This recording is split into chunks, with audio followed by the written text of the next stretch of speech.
নমস্কার বন্ধুরা, রোনাস বাজার আরেকটি ব্লগে আপনাদের স্বাগত। শীতকাল হলো মানালিতে সেভাবে বরফ তখনও পড়েনি, আর আশেপাশেও যে খুব বেশি বরফ আছে সেরকম কিছু শোনাও যাচ্ছিল না।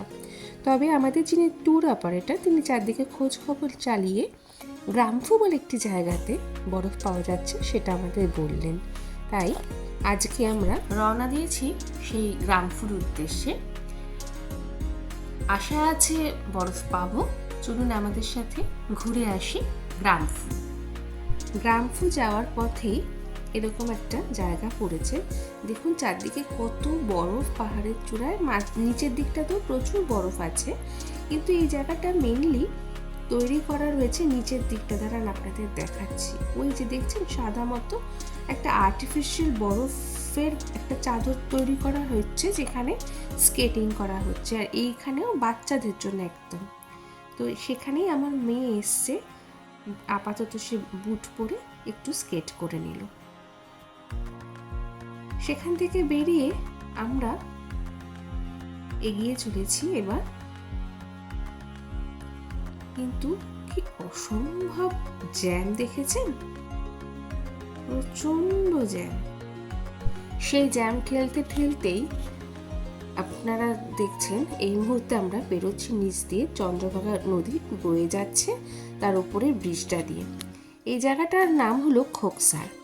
কিন্তু এর পরেই যে প্রচণ্ড লাইন পড়েছে গাড়ির, তো আমাদের যিনি ড্রাইভার আছেন উনি বললেন আপনারা যদি চান আরেকটু উপরে উঠে, মানে আমি আপনাদের আরেকটু গাড়ি তুলে দিচ্ছি, তারপরে আপনারা হেঁটে হেঁটে উঠুন, নয়তো গাড়ি যেভাবে যাচ্ছে আপনাদের পৌঁছাতে অনেক বেলা হয়ে যাবে।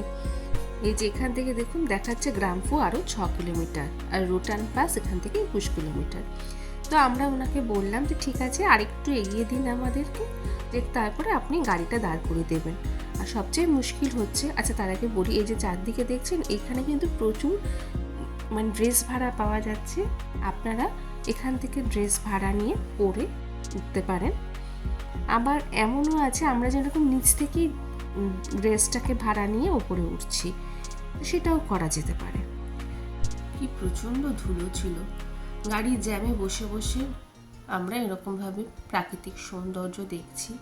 কি অপূর্ব সৌন্দর্য, নিচ দিয়ে যে চন্দ্রভাগা নদী যা, আর তার মাঝে মাঝে এরকম সাদা সাদা ওইগুলো কিন্তু বরফ জমে রয়েছে। নেমে গেছি আমরা গাড়ি থেকে, এইবার আমরা হেঁটে হেঁটে ওপর দিকে ওঠার জন্য এগোচ্ছি।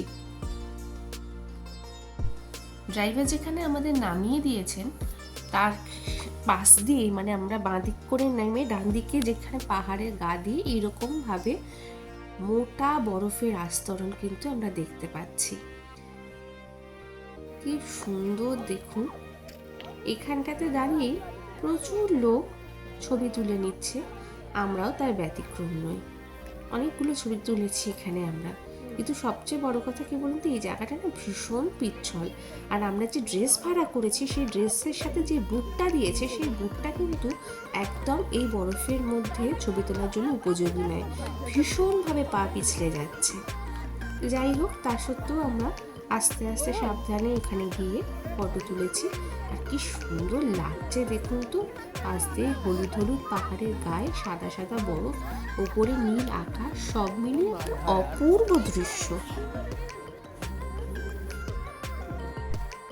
এখানে আমার মেয়ের কিন্তু হাসির একটাই কারণ, তিনি ধামাস করে অলরেডি একদম পড়েছেন, তাই তার বাবা তাকে ধরে নিয়েছে, তাই জন্য হেসে হেসে ছবিগুলো তোলা হয়ে যাচ্ছে। এতক্ষণ বাদে এই জায়গাটাতে একটু বুড়ো বরফ পাওয়া গেছে এইখান থেকে, তাই জন্য আমার মেয়ে তার বাবার গায়ে, আমার গায়ে একটু বরফ ছুঁড়ে ছুঁড়ে খেলছে। বেচারির খুব শখ ছিল একটু স্নোম্যান বানাবে, কিন্তু আমাদেরই কপাল খারাপ যে ডিসেম্বরের ছুটিতেও আমরা সেভাবে বরফ পেলাম না।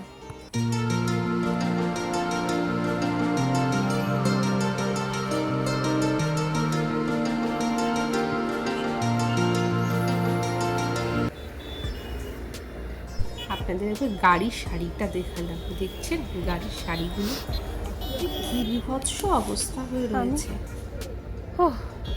হাঁপিয়ে গেছে। আমরা পাহাড়ে গা বেয়ে বেয়েই অনেক জায়গায় অনেকটা উপরে আরও উঠে এসেছি, যার জন্য এরকম হাঁপিয়ে গেছি। কয়েকটা জায়গা আছে এই দিকটাতে যেখানেও সুন্দর বরফ পাওয়া যাচ্ছে শুনছিলাম, সেই জন্য সেদিকটা দেখতে এসেছি। এই যে দেখুন, এখানেও কিন্তু কি সুন্দরভাবে বরফগুলো রয়েছে। বরফ যেগুলো আছে সেগুলো বলেই জল হচ্ছে, যার ফলে এখানে কিছু, এই যে আমার হাতে দেখুন কিছু বরফ হাতে রয়েছে, এই জলটাই বেরিয়ে যাচ্ছে ওইদিকে। এইখানে এই যে কিছু বরফ। কতটা উঁচুতে চলে এসছে এই মুহূর্তে উঠতে উঠতে, দারুণ সুন্দর লাগছে এই জায়গাটা। চলুন আমিও একটা এখানে ছবি তুলে নিই। এবার যাব অন্য কোনো একটা দিকে।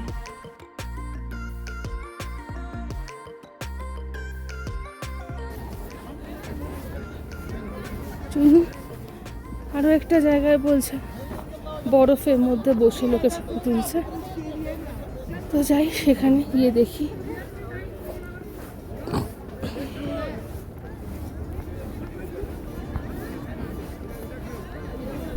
এদিকটায় আবার একটু বরফ পাওয়া যাচ্ছে, কিন্তু কন্যা আমার সেই বরফ তুলতে গিয়ে টালমাটাল খাচ্ছে। আরও একটা সামনে বলছে কয়েকজন আছে যে যেখানটায় বেশ বরফ রয়েছে, যেখান থেকে জল বেরোচ্ছে, সুন্দর ছবি তোলা যাচ্ছে। চলুন সেই জায়গাটায় যাই। এই যে এসে গেছি সেই জায়গা যেখানটাতে সবাই খুব সুন্দর করে বরফের মধ্যে ছবি তুলছে। আমরা পটাপট কয়েকটা ছবি তুলে নিলাম এখানে বরফের সাইডে বসে। তবে এখানটায় জানেন তো, এই যে নিচে বরফ যেগুলো রয়েছে এত পাতলা, দুবার পুরো পা ঢুকে গেছে।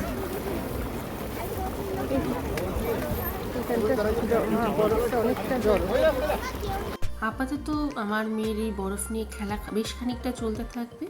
তবে আপনাদের যদি এই গ্রামফুড ব্লগটা ভালো লেগে থাকে তবে অবশ্যই একটা লাইক করবেন, কমেন্ট করবেন। দেখা হবে খুব শিগগিরই আরেকটি ব্লগে। সবাই খুব ভালো থাকবেন, সুস্থ থাকবেন। নমস্কার।